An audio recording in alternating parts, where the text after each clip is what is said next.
Xitoy hukumatı Uyg'ur sarxillarını 200limchilik bilan jazolayotgan bir paytda ziyolilarning faqat vazifa ustidagilar bilanla cheklanmaydiganligi, hatto pensiyaga chiqib bo'lganimi xeyli uzun yil bo'lgan peshqadam professor ziyolilarning o'xshash taqdirga uchrayotganligi ma'lum bo'lmoqda. Qashqar Pedagogika institutining, ya'ni hozirgi Qashqar universitetining tarix professori, tarix fakultetining mudiri bo'lgandan keyin pensiyaga chiqqan Abdukerim Palto apandi 2018-yili 9-oyda tutib ketilgan va hozirgacha xabari bo'lmagan. Abdukerim Palto Sharq Turkiston tarixi va dunyo tarixi, Xitoy tarixi darslarini bergan. Uning tutilishiga bir qancha yil ilgari Turkiyaga kelib qizini yo'qlab ketganligi bahona bo'lgan. 76 yoshdagi Abdukerim Palto tutilib ketish oldida o'tishi yerilib jigarni qoplaganligi sababli cho'ng operatsiya qilinib, jiddiy qutqizilgan. Tan salomatligi texi asliga kelmay turibla lagerga qamalgan. Az kundan keyin lagerda qattiq og'rib qolganligi sababli qaytadan doktorxonaga yetkazilganligi, soqchilarning Abdukerim apandining oilasiga uning og'ir kasal bilan Urumchidagi doktorxonaga opirdiganligi va barliq davolash chiqimini oilasining ko'tarish shartligini uqtirgan. Abdukerim Paltoning lagerga qamalganligi haqida ma'lumot beruvchilarning bildirishicha, uning oilasi bu yil yanvarda lagerdan kasal sababli doktorxonada bir mezgil davolanganligidan xabar topgan bo'lsa-mu, ammo uningdan keyin nega ib ketilganligi va hozirgi salomatlik ahvolidan xabarsiz ekan. Bulardan boshqa pensiyaga chiqqan peshqadam professor, Uyg'ur kishi ismlari qomusi, arab tilini muallimsiz o'rganish qatorliq kitoblarning tuzguvchisi, Qashqar universiteti ilmiy jurnalining sobiq bosh muharriri, ismshunos mutallif Sidiq Qoyirning tutqunda ekanligi dalillangan. Bu to'g'risida Sharq Turkiston informatsion markazining raisi Abdujalil Qarqash bayonot e'lon qilib, Xitoy kommunistlarining Sharq Turkistondagi ziyolilarni lagerlarga solab yoki o'ldirib bo'lgandan keyin hamda peshqadam professor ziyolilarni tutishga boshlab yo'q qilishga o'tganligini, bu masala qarta butun dunyoning diqqatini og'dirishni umid qilganligini bildirdi.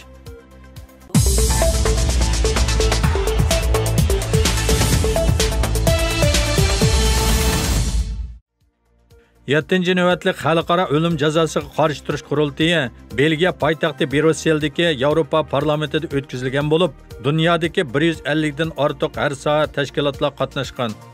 Dunyo Uyg'ur qurultiyining raisi Dolqin Aysa va qurultayning Yevropa parlamentidagi vakili Rayin apandilar taklif bo'yicha qatnashgan.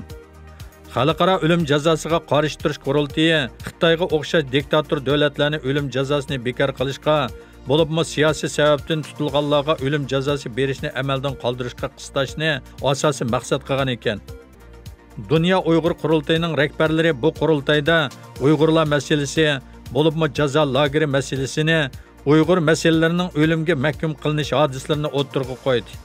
Bu orqali Sharq Turkiston vaziyati yana bir qatam jonliq holda tunishtirilib, Xitoyga bo'lgan besimni kuchaytirishni talab qilgan.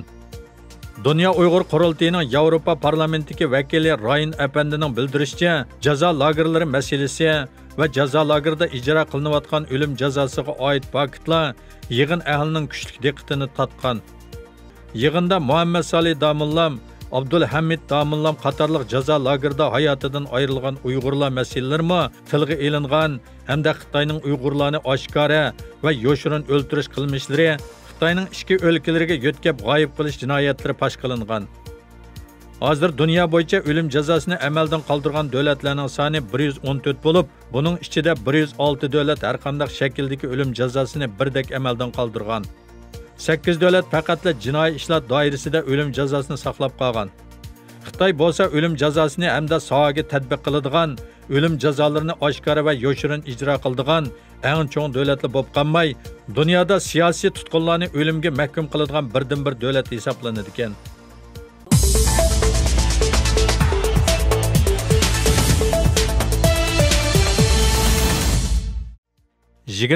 fevral Konya Ibn Sina texnik to'liq o'rta maktabida Shehid oila darnegining uyushtirishi bilan 50 tak shehid oilasini jam qilib, Sharq Turkistondagi zulmni anglatdi. Shuning bilan bir vaqtda o'rta maktabdagi barliq o'quvchilarmi bu yig'ilishga qatnashdi. Taklif bilan qatnashgan Uyg'urlarning guvohlik so'zlarini anglab, ko'z yish qilishdi va duo tilovat o'tkazdi.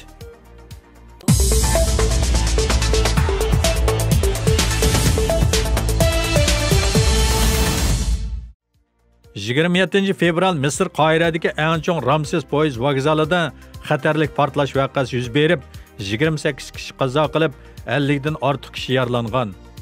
Portlash voqeasining kelib chiqish sababi bo'lsa, Ramses vokzaliga kirish sur'atining eshib ketganligidan bu qismi supuga so'qilib, Maybaki portlab o't ofati yuz berib, vagonlarga tutishib ketgan.